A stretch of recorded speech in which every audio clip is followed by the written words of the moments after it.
Welcome to This Week in Crowder College, an in-depth look into how Crowder College students, faculty, and staff are working together so students soar to new heights, communities are impacted, and lives are changed. This Week in Crowder College is sponsored by the law offices of Wood and Peterson in Neosho, specializing in workers' compensation, personal injury, Social Security disability, and more.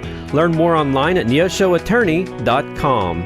Now here's this week's edition of This Week in Crowder College. Good morning, Four States. This is Luke Taylor, and welcome to another episode of This Week in Crowder College. We are on the phone once again today with Cindy Brown. She is the Director of Public Information out there at the college and an expert really on all things Crowder, and so we're grateful for her time. Hey, Cindy, thanks for joining us again. Well, thanks for the compliment, Luke. Well, it just fascinates me no matter what we're talking about. I mean, if it's Crowder related, you know the ins and outs of it. And so today we're going to be talking about the Quill and what's going on over there. So the Quill recently awarded their magazine winners, and it's an exciting contest, actually, because it's one of the very few that is free.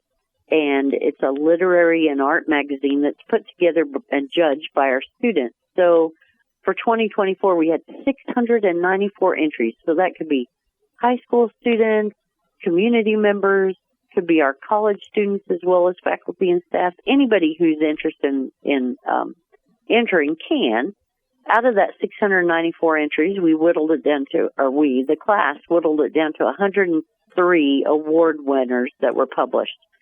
And I probably should let you actually do this story, Luke, because you, when you were a student here, and even before you were a student, participated in this, as well as were part of putting it together. So you probably know as much or more about it than I do. Well, yeah, I remember as a teenager, I'd sent stuff in that was that then they published it, and so I got published in a magazine even before I was an adult, and that was pretty cool. And they do a little award ceremony too, where they recognize everybody who was an award winner. And so then a few years later, as a student at Crowder, I got to be then part of that judging staff and putting together the magazine itself. And so there's a lot of good memories being involved in that. Yeah, and it wasn't that long ago that you were a teenager and before college, but this magazine actually began in 1980.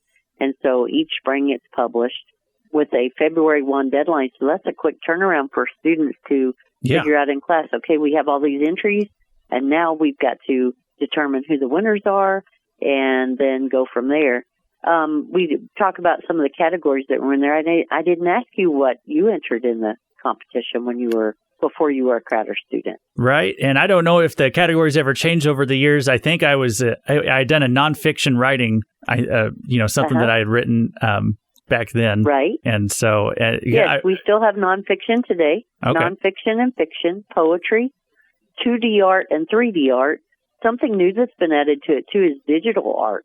So we have a lot. So that would be fairly new. I'm sure it was there when you were there, but obviously not back in 1980. Mm-hmm. We have color photography and then, of course, black and white photography. And like I said, the magazine is free to enter. One of the cool things, though, that comes out of it, so of all those winners, the ones that are high school seniors that were awarded the gold winners win a scholarship if they plan to attend Crowder College. Mm.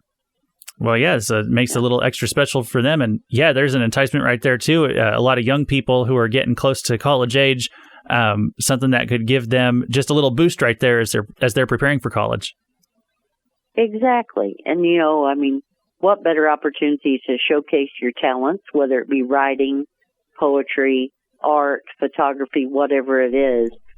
These magazines are available if somebody's looking for one. We have them here at the college, so you can get one free. And then, of course, the ones who won and anyone who entered would be able to get one as well. And, that, of course, those that won, those high school winners that won, that's a $500 scholarship. Mm-hmm. So that could maybe take care of books for a semester. Yeah, absolutely. And then it's been a little while since I was in the class. I don't know how much has changed, but do they still print a physical copy of the Quill? Yes, they do. Now, we don't print as many copies as we did in the past because in 1980 there wasn't the option of looking at everything digitally and stuff. But today we do still print several copies. But you can also go to crowderquill.com and see the actual digital version of it. So you can read that, look through it, and just, see all the beautiful artwork, photography, read the stories and poetry. And so I think that's nice, too, because it gives people outside of here an opportunity to see it. Maybe people who didn't participate, maybe somebody who participated wants to share the link with their family and friends or their social media account or whatever. They can link to it and show, hey, here's what I did, and check out all the cool things that were entered. So I think that's an opportunity, too. But, again, you can see the digital version at CrowderQuill.com. Or if you come by and get a free copy at the college, it makes a great conversation piece on a coffee table in an office or in your home. Yeah, no, that's very true. And I'm just really glad to hear that because so many things have changed over the years. Newspapers have went digital at a lot of colleges. They don't print them physically anymore. And so I'm always a little sad to see changes like that because I love being able to have that physical copy and just carry that memory with you through life. So I'm happy to hear that the Quill can still be found in a printed form. And, yes. and I just encourage, people listening, if this sounds like something you want to be involved with, maybe not necessarily as submitting an entry, but joining the class, that publication class out there at the school. That was a very fun semester for me because we got to be involved with the entire process of putting the magazine together, from judging the entries and then deciding how you're going to present all those and all the pages. And one of my favorite aspects of the whole process was like the page design. I just loved, putting the pictures and the text on there on the page. And so that's an art form in and of itself. And so I love being a part of that. Exactly. And so people want to be involved in putting together a magazine like this. There's a whole class at Crowder. They can do that.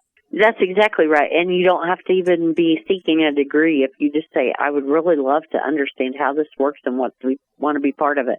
Maybe you enjoy writing or doing things. And it was interesting to hear you say, how you liked learning to put it together, because you can't just, let's just put all the writing right here. One might fill a page and the next one might fill 2 or 3 pages. And how do we do this? And how do we lay this out so it's a pleasing piece to the eye and fill that space, but yet not overwhelm the space? So there's a lot more to it than just, okay, let's just photocopy everything and throw them all in a book and put a binding on it. So I think that's a great thing to learn, as well as seeing the different, just learning the different skills. How do you do that? One of the things that we did that I remember transitioning years ago is, you have photography in there, so let's use our photography to take pictures of the entries. So if somebody wants to enter a ceramic bowl that they've made or something in the 3D art, we still need a picture of that to put in the magazine. So taking a picture appropriately to showcase that piece of artwork, those in itself are hard to do. So I think learning all those skills is just one more opportunity from that class.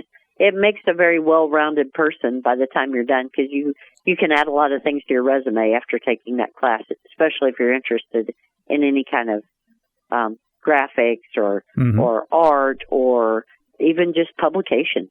Yeah, it is not the kind of class where you just go and sit at a desk and someone talks to you for 45 minutes. I mean, that is a very hands-on class and just a lot of fun, too. So people should check that out. Oh, I bet. Yeah, and so the best place to go if they want to find out more, they can go get that physical copy there at the college. But right now, they can go to CrowderQuill.com and learn about getting started with submitting an entry and what all that has available. Right. They can start submitting entries later this year. The deadline is always February 1. So if they want to start submitting entries, in the fall, or start thinking about what they'd like to enter, here's your opportunity. All right. Well, they can be working on that. And hey, Cindy Brown, thanks again for joining us on This Week in Crowder College. Thanks for having me, Luke. Thank you for listening to This Week in Crowder College. This Week in Crowder College is sponsored by the law offices of Wood and Peterson in Neosho. You can listen to this broadcast again by going online to kneo.org or to crowder.edu. Tune in once again next week for another edition of This Week in Crowder College on KNEO 91.7 FM.